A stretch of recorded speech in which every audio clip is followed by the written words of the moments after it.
కాంగ్రెస్ వాళ్ళని రమ్మనండి, మేము వస్తాము. తెలంగాణ అసెంబ్లీ లేదా తెలంగాణ సెక్రటరియట్ గాంధీ భవన్ రమ్మంటే నేను వస్తాను. ఆ హిందీ ట్రాన్స్లేటర్స్ ఇండియాలో ఉన్న వాళ్ళందరినీ పిలిపిద్దాం. నిన్న రాహుల్ గాంధీ గారు మాట్లాడిన హిందీలో మాట్లాడిన పదాలకు అర్థమైంది. ఓన్లీ బీజేపీ హిందువులు అన్నాడా, హిందువులు అనే వాళ్ళు అన్నాడా? ఇట్లాంటి మళ్ళీ అబద్ధాల కోరు మాటలు ఇట్లాంటి అవసరం లేదు. ఇప్పటికైనా కాంగ్రెస్ నిజ స్వరూపం తెలుసుకోవాల్సిన ప్రపంచంలో ఉన్న హిందువులందరూ తెలుసుకోవాల్సింది ఒక్కటి, ఈ జాతి ఎప్పుడు ఎవరిని హింసించలేదు.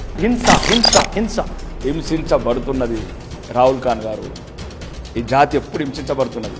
కాశ్మీర్లో అత్యాచారాలు కావచ్చు, వెస్ట్ బెంగాల్ అత్యాచారాలు కావచ్చు, రకరకాలుగా భారతదేశంలో ఉన్న అడుగడుగున సందేశ్ ఖాళీలు కావచ్చు, హైదరాబాద్ పాత బస్తీ కావచ్చు, కశ్మీర్లో పండితుల మీద జరిగిన అరాచకాలు హత్యలు కావచ్చు, ఇంకా మొత్తానికి దేశం కాకుంటే ఇంకా పాకిస్తాన్లో కావచ్చు, బంగ్లాదేశ్లో కావచ్చు, లేకపోతే ఆఫ్ఘనిస్తాన్లో కావచ్చు, ఎప్పుడు మా జాతి హింసించబడుతూనే ఉన్నది. రెండోది విద్వేషం అన్నాడు. నఫ్రత్ నఫ్రత్ నఫ్రత్ నఫ్రత్ నఫ్రత్ నఫ్రత్ భారత అత్యున్నత స్థానం, ప్రధానమంత్రి పదవి అధిరోహించాలని కోరుకున్నావు. నీకు ఇది న్యాయం కాదు.